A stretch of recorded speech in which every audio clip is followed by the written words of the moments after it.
الحمد لله رب العالمين والصلاة والسلام على سيد الأنبياء والمرسلين أما بعد فأعوذ بالله من الشيطان الرجيم بسم الله الرحمن الرحيم 10 روزہ سنت اعتکاف جامع مسجد اقصی حفظ آباد میں الحمدللہ آج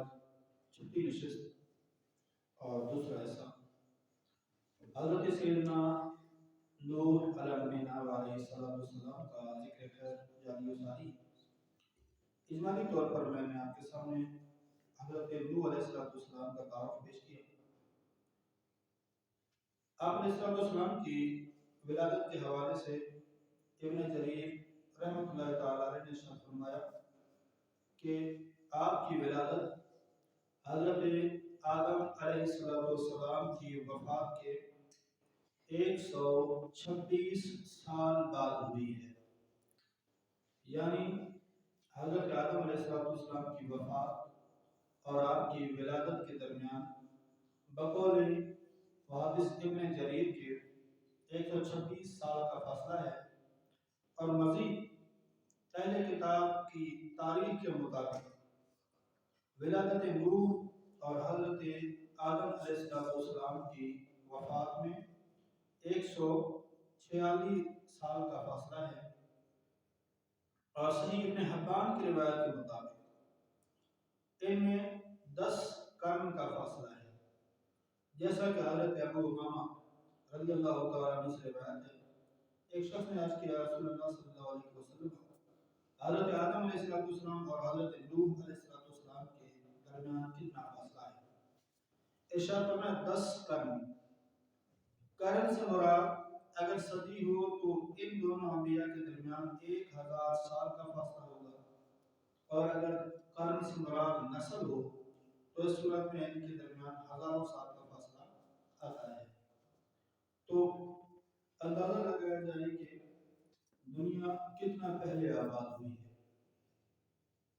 اور پھر حضرت نوح علیہ السلام کو اللہ تبارک و تعالیٰ نے کئی اوصاف سے موصوف فرما کر کائنات میں بھیجا، اور ان اوصاف کا تذکرہ اللہ تبارک و تعالیٰ نے قرآن پاک میں ارشاد فرمایا۔ ایک مقام پر اللہ تبارک و تعالیٰ نے ارشاد فرمایا انہ من عبادنا المؤمنین، بے شک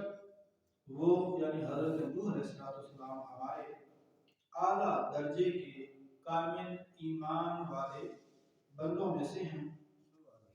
اور دوسرے مقام پر ارشاد فرمایا کہ آپ اللہ تعالیٰ کا شکر ادا کیا کرتے تھے۔ اللہ تعالیٰ نے ارشاد فرمایا انہ کان عبدا شکورا، کہ حضرت نوح علیہ السلام ہمارے بہت ہی شکر گزار بندے تھے۔ تو یہ آپ کے اوصاف ہیں کہ جنہیں قرآن پاک نے اپنے الفاظ میں بیان فرمایا، اور آپ علیہ السلام کو اللہ تبارک و تعالیٰ نے جو مقام عطا فرمایا اس کا ذکر بھی قرآن پاک میں ہے۔ وَلَقَدْ أَرْسَلْنَا نُوحًا وَإِبْرَاهِيمَ وَجَعَلْنَا فِي ذُرِّيَّتِهِمَا النُّبُوَّةَ وَالْكِتَابَ، اور بے شک ہم نے نوح اور ابراہیم کو بھیجا اور ان کی اولاد میں نبوت اور کتاب رکھی، یعنی یہ بھی آپ کے فضائل میں سے آتا ہے۔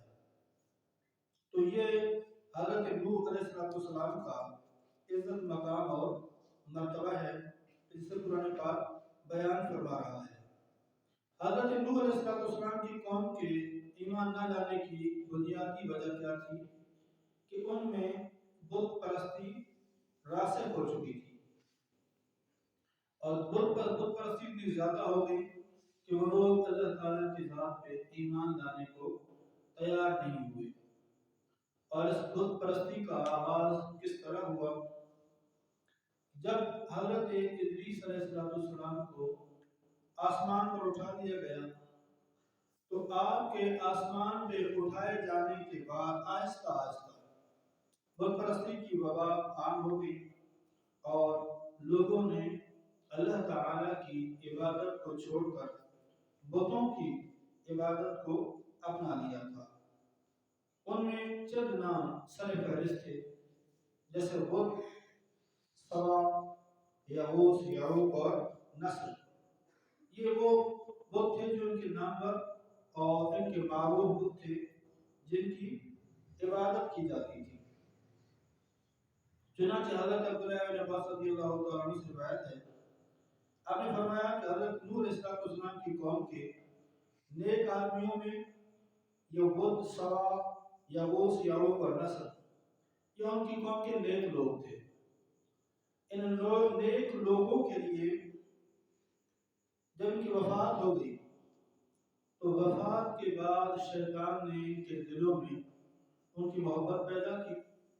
اور اس محبت کے بعد اس نے ان کے بت بنائے۔ بت بنا کے پہلے عبادت جہاں کی جاتی تھی اس مقام پر رکھے گئے۔ ایک عرصہ تک وہ لوگ اللہ کی عبادت کرتے رہے، لیکن ان نیک لوگوں کے بتوں کو سائڈ پہ رکھتے اور عبادت اللہ کی کرتے تھے۔ کچھ عرصہ سلسلہ اس طرح چلا، اور کچھ عرصے کے بعد انہوں نے اللہ تعالیٰ کو چھوڑ کر انہی بتوں کی عبادت اور پوجا شروع کر دی۔ تو اس طرح جو ہے ان کے اندر اللہ تبارک و تعالیٰ کی عبادت کو چھوڑ کر بت پرستی کا رواج ہو گیا۔ تو ان کی اس گمراہی کو ختم کرنے کے لیے اللہ تبارک و تعالیٰ نے حضرت نوح علیہ السلام کو کائنات میں ان کے پاس نبی بنا کر بھیجا۔ چنانچہ قرآن پاک میں ارشاد ہوتا ہے، انا ارسلنا نوحا الى قومه ان انذر قومك من قبل ان یاتیہم عذاب علیم۔ بے شک ہم نے نوح کو اس قوم کی طرف بھیجا کہ اس وقت سے پہلے کہ اپنی قوم کو ڈرا کہ ان پر دردناک عذاب آئے۔ تو حضرت نوح علیہ السلام آئے اور آپ نے اپنی قوم میں اللہ تعالیٰ کی وحدانیت اور ایک اللہ کو معبود ماننے کی تبلیغ شروع کر دی۔ تو لوگوں نے بجائے آپ کی تبلیغ کو تسلیم کرنے کی آپ کی باتوں اور آپ کے معاملات پر انہوں نے اعتراضات شروع کر دیے۔ حق تو یہ تھا کہ جب انہیں اللہ کر بلایا جائے تو وہ لوگ اللہ کی عبادت کرتے، لیکن بجائے عبادت کرنے کے لوگوں نے آپ کے باتوں پہ اعتراض کرنا شروع کر دیا اور آپ کو اللہ کا رسول ماننے سے انکار کیا۔ جو اعتراض انہوں نے کیے، سب سے پہلے اعتراض انہوں نے کی تھی، تم تو ہماری طرح بشر ہو، یعنی تمہارا کھانا پینا اٹھنا بیٹھنا یہ سب کچھ ہماری طرح ہے، ہمارے ساتھ ہی رہتے ہو، تو ہم کیسے تم اپنے اوپر فضیلت والا مانے، ہم کیسے مانے تم ہم سے بہتر ہو اور تم ہم سے ممتاز ہو؟ تو ہم ایک اپنے جیسے آدمی کو، ساتھ کھانے پینے والے اٹھنے بیٹھنے والے آدمی کو ہم اپنے سے معزز کیسے مانیں؟ ہم کیسے اس کے نام کا کلمہ پڑھیں؟ آپ تو ہمارے ساتھ اٹھتے بیٹھتے کھاتے پیتے، تو اس لیے ہم آپ کو نبی نہیں مان سکتے۔ اور دوسری بات یہ کہ اگر آپ نبی ہیں، اللہ کے بھیجے ہوئے ہیں، تو اللہ کی بعثت کے باعث، اللہ تبارک و تعالیٰ کی عطا کے باعث آپ کے پاس لوگ بڑے بڑے آنے چاہیے، پیسے والے لوگ، امیر لوگ، طاقتور لوگ آنے چاہیے، تاکہ پتہ چلے کہ اللہ کی مدد و نصرت سے جو لوگ آپ کے پاس آئے ہیں وہ مضبوط ہیں اور وہ طاقتور بھی ہیں، مالدار بھی ہیں، تو ہم سمجھ جائیں کہ آپ اللہ کے نبی بھی ہیں اور آپ کے ساتھ اللہ کی اعانت مدد شامل ہے۔ لیکن ہم دیکھتے ہیں کہ جو آپ کا ایمان ہے وہ کمزور بھی ہے، وہ غریب بھی ہے، وہ مخلوق الحال بھی ہے۔ تو اگر آپ نبی ہوتے تو کم از کم آپ کو جانشین، آپ کو لوگ تو طاقتور ملتے، تو یہ بھی آپ کی ہمیں نبوت کے سمجھ میں نہیں آتی کہ جس چیز کو آپ ہم پر پیش کر رہے ہیں اسے دینے والے لوگ کمزور اور غریب لوگ ہیں، اس لیے ہم اس وجہ سے بھی آپ کو نبی نہیں مانتے۔ اور تیسری بات یہ ہے کہ ہمیں آپ کے اندر کوئی ایسی چیز نظر نہیں آ رہی، یعنی کہ آپ ہمیں کوئی ایسا خاص معجزہ نہیں دکھا رہے، ہم پر کوئی ایسا عذاب نہیں آ رہا، اور ہم نہیں دیکھ رہے کہ آپ کے پاس رہنے والے کوئی بہت بڑی ریاست ہو، بہت بڑا پیسہ ہو، بہت زیادہ لوگ آپ کے پیچھے چل رہے ہوں، تو یہ ساری چیزیں تو آپ میں ہے نہیں، تو ہم کس طرح آپ کو اللہ کے نبی مانیں؟ تو حضرت نوح علیہ السلام نے ان لوگوں کو سمجھایا، آپ نے ان کو جس طریقے سے سمجھایا قرآن پاک نے اس طرح کیا۔ آپ نے فرمایا یا قوم ارائیتم ان کنت علی بینۃ من ربی وآتانی رحمۃ من عنده فعمیت علیکم اجزمکموها وانتم لها کارہون۔ اے میری قوم بھلا بتاؤ کہ اگر میں اپنے رب کی طرف سے دلیل پر ہوں اور اس نے مجھے اپنے پاس سے رحمت عطا فرمائی ہے، پھر تم خود ہی اسے دیکھنے سے اندھے رہے، تو کیا میں تمہیں اس کو قبول کرنے پر مجبور کروں حالانکہ تم سے ناپسند کرتے ہو؟ وَيَا قَوْمِ لَا أَسْأَلُكُمْ عَلَيْهِ مَالًا إِنْ أَجْرِيَ إِلَّا عَلَى اللَّهِ وَمَا أَنَا بِطَارِدِ الَّذِينَ آمَنُوا إِنَّهُمْ مُلَاقُو رَبِّهِمْ وَلَكِنِّي أَرَاكُمْ قَوْمًا تَجْهَلُونَ۔ اور اے قوم کے لوگوں، میں تم سے اس کا کوئی مال نہیں مانگتا، میرا اجر تو اللہ پر ہے اور میں مسلمانوں کو دور نہیں کروں گا، بے شک یہ اپنے رب سے ملنے والے ہیں۔ تو یہ آپ نے ان کو مشفقانہ انداز میں، محبت بھرے انداز میں آپ نے لوگوں کو سمجھایا اور پھر آپ نے ان کو اعتراضات کے جواب دیے۔ پہلا جواب ان کو یہ دیا کہ میرا دعویٰ یہ ہے کہ میں اللہ کا نبی ہوں، اللہ نے مجھے تمہارے پاس پیغام ہدایت دے کے بھیجا ہے، میں نے یہ کبھی دعویٰ نہیں کیا کہ میں خزانوں کا مالک ہوں۔ تو میں غربت کی بات کرتی، میں نہ خزانوں کے مالک ہونے کا دعویٰ کرتا ہوں اور نہ ہی نبوت کے لیے خزانوں کا ہونا ضروری ہے۔ تو میری غربت پہ اعتراض نہ کیا جائے۔ اور جہاں تک تم نے یہ کہا کہ میں ہر غیب خود سے جان لیتا ہوں، تو بات یہ ہے کہ یہ بھی میری اللہ کی عطا سے ہے۔ میں بغیر عطا الہی کے ایسا کچھ نہیں کر سکتا، میرے پاس جو کچھ بھی ہے وہ میرے رب کی طرف سے ہے۔ چنانچہ قرآن پاک میں ارشاد ہوا وَلَا أَقُولُ لَكُمْ إِنِّي خَزَائِنُ اللَّهِ، نہ میں تم سے یہ کہتا ہوں کہ میرے پاس اللہ تعالیٰ نے خزانے رکھے ہوئے ہیں، اور وَلَا أَعْلَمُ الْغَيْبَ، اور نہ میں یہ کہتا ہوں کہ میں اپنی طاقت سے غیب جانتا ہوں، وَلَا أَقُولُ لَكُمْ إِنِّي مَلَكٌ، اور نہ میں یہ کہتا ہوں کہ میں فرشتہ ہوں، وَلَا أَقُولُ لِلَّذِينَ تَزْدَرِي أَعْيُنُكُمْ لَن يُؤْتِيَهُمُ اللَّهُ أَجْرًا، اور میں ان غریب مسلمانوں کے بارے میں جنہیں تمہاری نگاہیں حقیر سمجھتی ہیں یہ نہیں کہتا کہ ہرگز میں کوئی بھلائی اللہ کی طرف سے بھلائی نہیں ملے گی۔ اللہ عالم بما فی انفسہم، اللہ تبارک و تعالی جانتا ہے جو ان کے دلوں میں ہے۔ انی اذا لمن الظالمین، اگر میں ایسی بات کہوں تو ضرور میں ظالموں میں سے ہوں گا۔ یعنی میرا ہر قدم اور ہر اقدام اللہ تعالیٰ کے حکم اور اللہ تبارک و تعالیٰ کے فرمان کے بعد ہے۔ اپنی طرف سے میں ایسا کچھ نہیں کرتا، بلکہ جو بھی اللہ تبارک و تعالیٰ کا حکم آتا ہے میں اس حکم کے مطابق جو ہے تم لوگوں تک اللہ تبارک و تعالیٰ کا پیغام پہنچاتا ہوں۔ الغرض، حضرت نوح علیہ السلام نے ان لوگوں پر بڑی تبلیغ کی، بہت سمجھایا، اللہ کا پیغام پہنچانے، ان کو راہ ہدایت پر لانے کے لیے آپ نے بڑی کوشش کی، لیکن مکمل کوشش اور مکمل آپ کی محنت کے باوجود یہ لوگ آپ پہ ایمان نہ لائے۔ جیسے میں نے پہلے بتایا کہ 950 سال کا عرصہ ہے تبلیغ کا، 950 سال ایک بندہ مسلسل لوگوں کو اللہ کی طرف بلاتا رہے اور لوگ مسلسل اللہ کی بارگاہ سے دور ہوتے رہے اور اپنے کفر، اپنے عناد، اپنی جہالت پر مسلسل اڑے رہے، تو لا محالہ انسان تھک جاتا ہے۔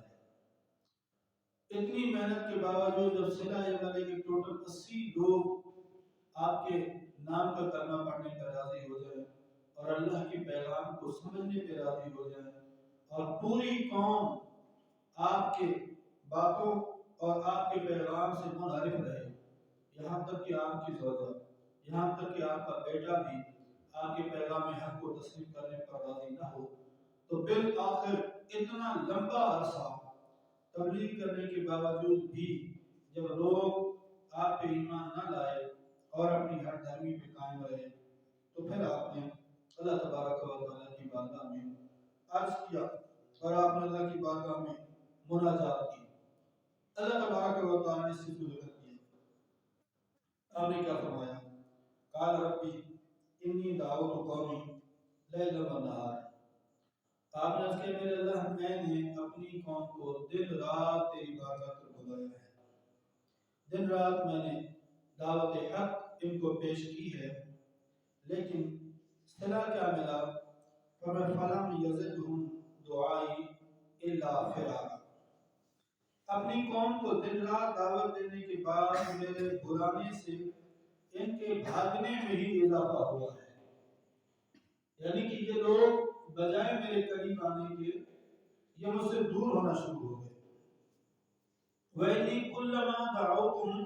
لِتَغْفِرَ لَهُمْ جَعَلُوا أَصَابِعَهُمْ فِي آذَانِهِمْ، اور میں نے جب جب انہیں بلایا کہ ان کی مغفرت ہو اور تو انہیں بخش دے تو انہوں نے کانوں میں انگلیاں ڈالی، یعنی حق بات سننے کو تیار نہ ہوئے۔ وَاسْتَغْشَوْا ثِيَابَهُمْ، اور انہوں نے اپنے کپڑے اوڑھ لیے۔ وَأَصَرُّوا، اور وہ لوگ ڈٹ گئے۔ وَاسْتَكْبَرُوا اسْتِكْبَارًا، اور انہوں نے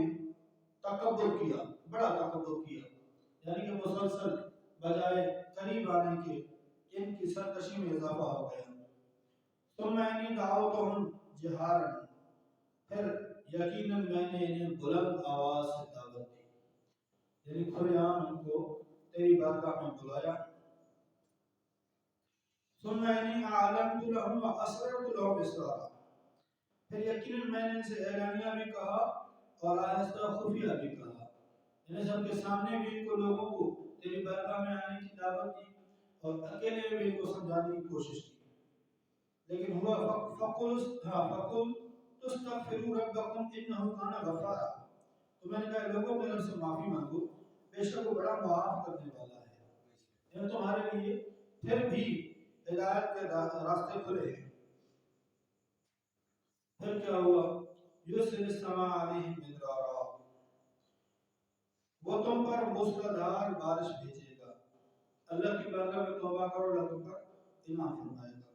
وَيُمْدِدْكُمْ بِأَمْوَالٍ وَبَنِينَ وَيَجْعَلْ لَكُمْ جَنَّاتٍ وَيَجْعَلْ لَكُمْ أَنْهَارًا، اگر تم اللہ تبارک و تعالیٰ پہ ایمان لاؤ گے تو تمہارے مالوں میں اور تمہارے بیٹوں سے تمہاری مدد کرے گا اور تمہارے لیے باغات بنا دے گا اور تمہارے لیے نہریں بہا دے گا۔ مَا لَكُمْ لَا تَرْجُونَ لِلَّهِ وَقَارًا، پھر تمہیں کیا ہوا کہ تم اللہ سے عزت کی امید نہیں رکھتے۔ یہ ساری باتیں اب حضرت موسیٰ علیہ السلام اللہ کی بارگاہ بیان کریں، اللہ میں نے ان کے ساتھ ہر طرح سے ان کو تیری بارگاہ بلایا ہے۔ وَقَدْ خَلَقَكُمْ أَطْوَارًا، اور اللہ تبارک و تعالیٰ نے تمہیں کئی حالتوں سے گزارا ہے۔ وَجَعَلَ أَلَمْ تَرَوْا كَيْفَ خَلَقَ اللَّهُ سَبْعَ سَمَاوَاتٍ طِبَاقًا، کیا تم نے نہیں دیکھا کہ اللہ تعالیٰ نے ایک دوسرے کے اوپر کیسے آسمان بنائے ہیں؟ پھر وَجَعَلَ الْقَمَرَ فِيهِنَّ نُورًا وَجَعَلَ الشَّمْسَ سِرَاجًا، اور پھر تم نے ان میں چاند کو روشن کیا ہوا دیکھا اور سورج کو اللہ تبارک و تعالیٰ نے چراغ بنایا۔ اتنی ساری نعمتیں، اور پھر وَاللَّهُ أَنبَتَكُم مِّنَ الْأَرْضِ نَبَاتًا، اور اللہ تعالیٰ نے تمہاری زمین سے سبزہ اگایا، اور پھر اللہ تبارک و تعالیٰ نے تمہیں اسی میں لوٹائے گا اور تمہیں دوبارہ اٹھائے گا۔ تو یہ ساری باتیں آپ نے اللہ تبارک و تعالیٰ کی بارگاہ میں بیان کی کہ اے اللہ العالمین، میں نے ہر اعتبار سے ان کو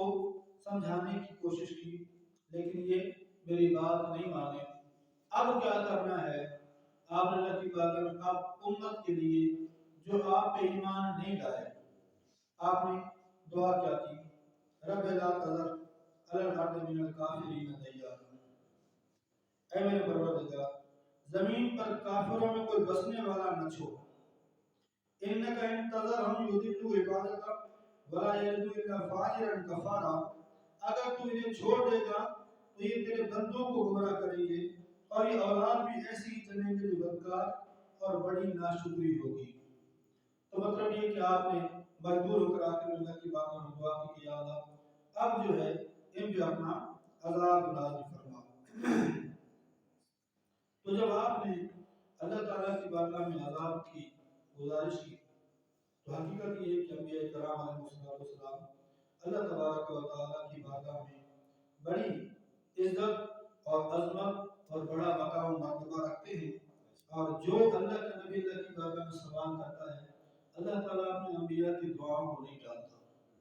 اللہ تبارک و تعالیٰ نے حضرت نوح علیہ السلام کی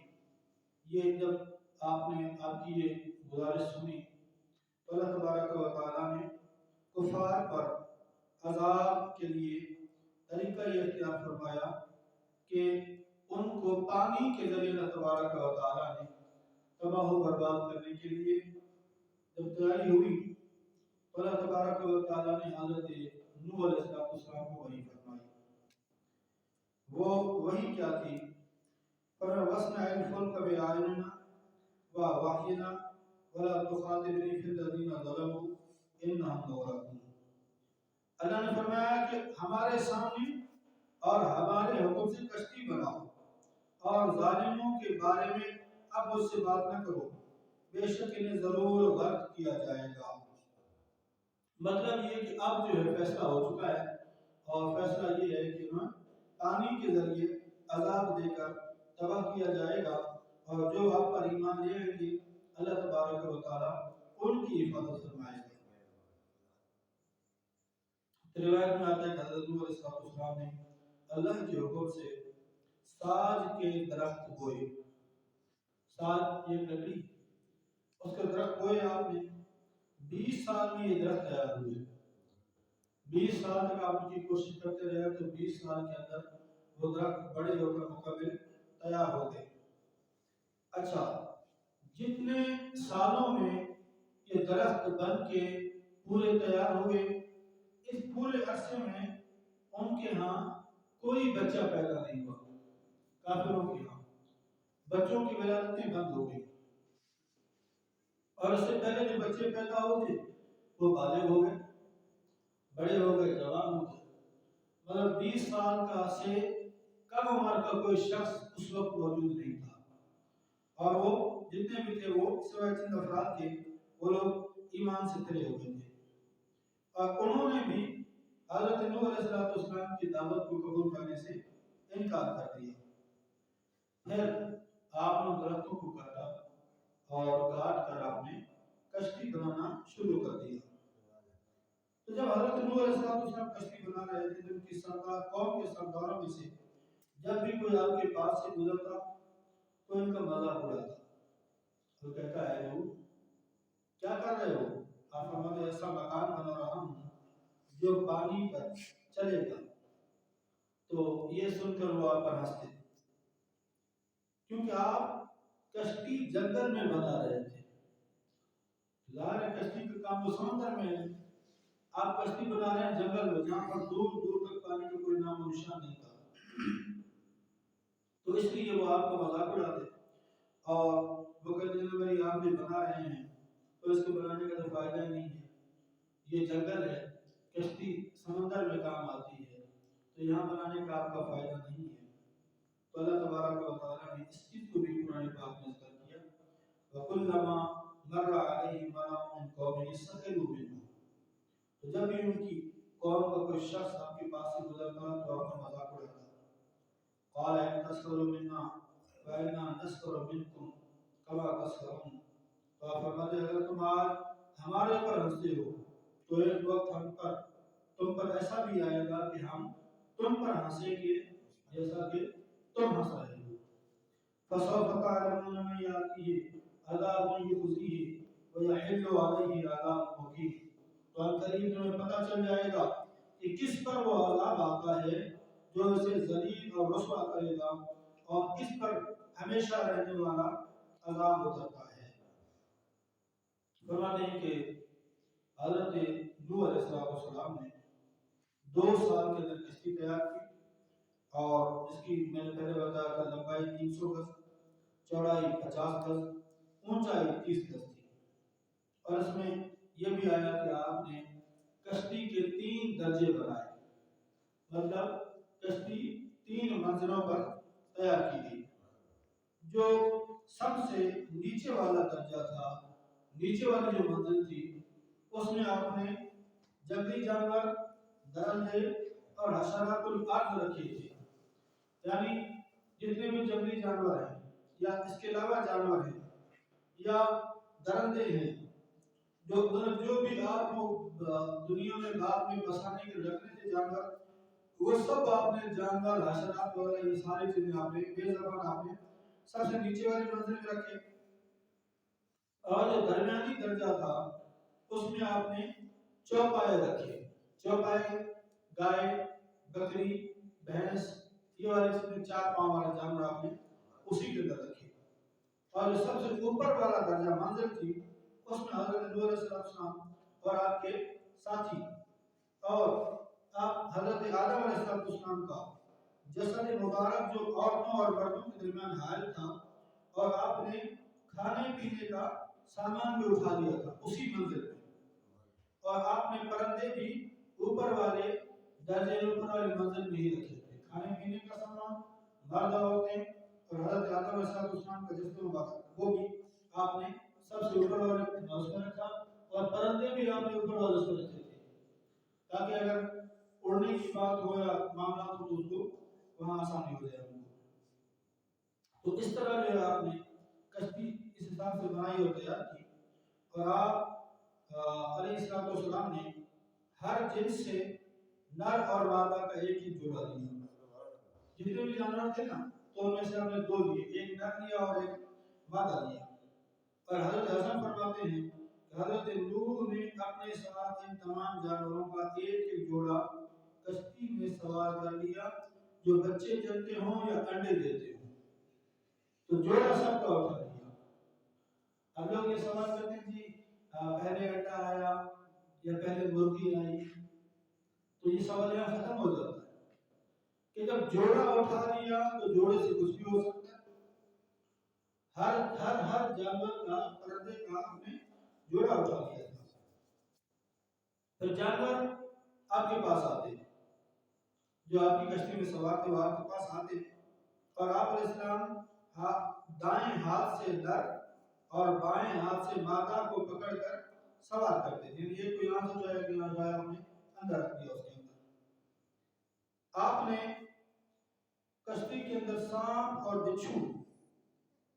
حضرت نوح علیہ السلام کی بارگاہ میں حاضر ہو کر عرض کی کہ ہمیں بھی اپنے ساتھ سوار کر دیں، اور کیا بتا رہی ہے،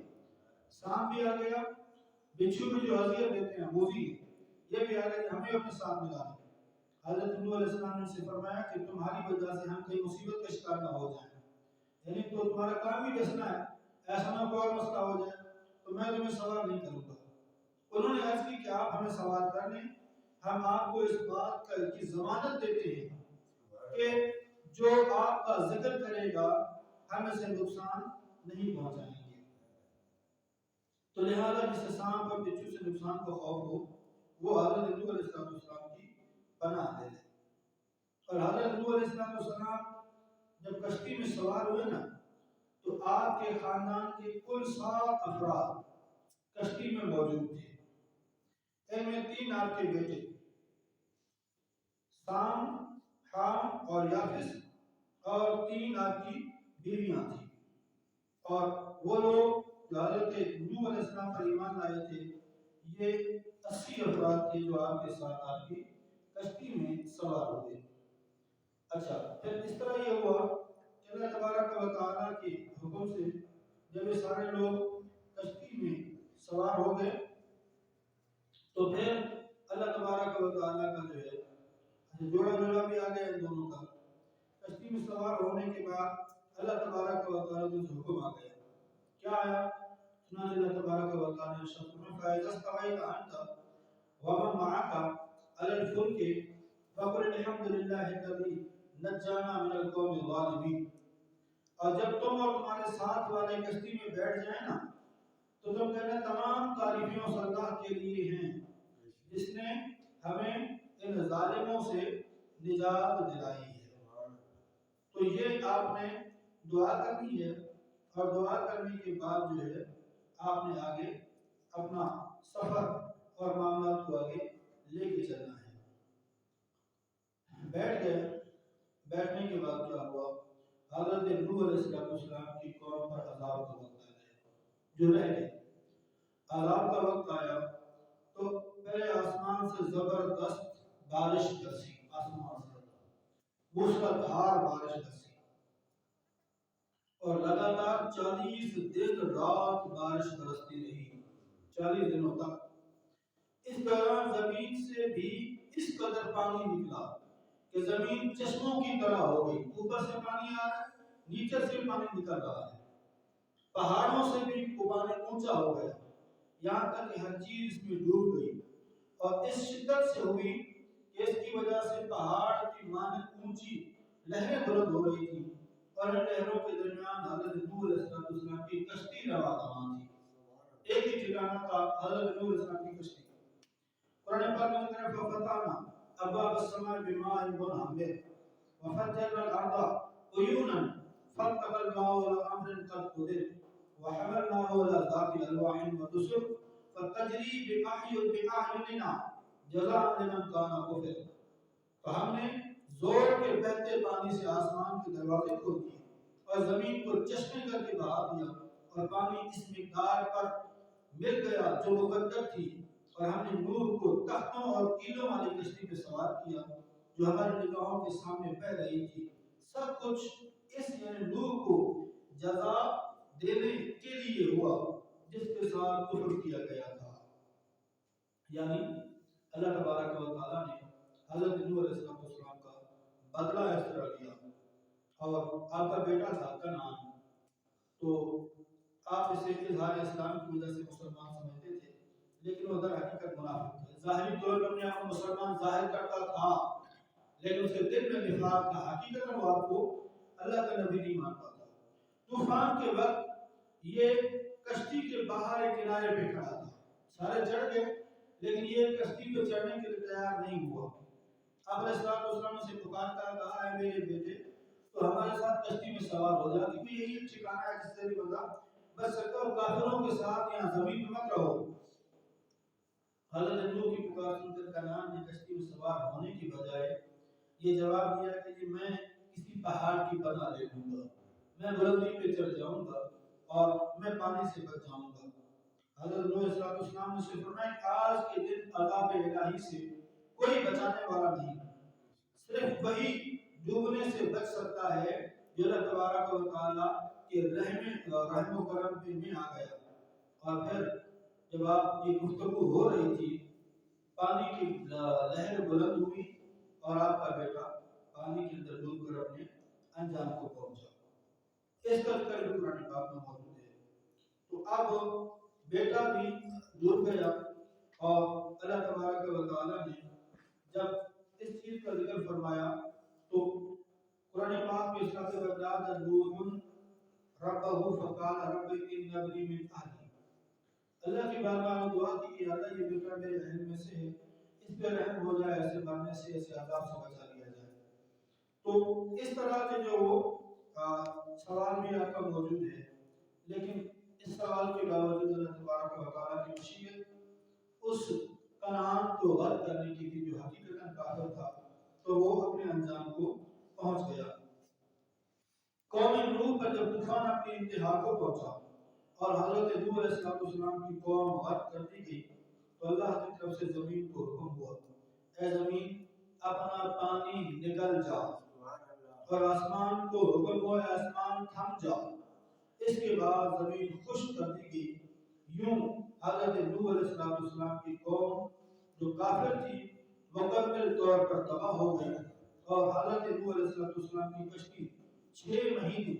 زمین میں گھوم کر موصل یا شام کے حدود میں واقع جودی پہاڑ پر آ کر ٹھہر گئی۔ اس کا ذکر قرآن پاک میں آیا وَقِيلَ يَا أَرْضُ ابْلَعِي مَاءَكِ وَيَا سَمَاءُ أَقْلِعِي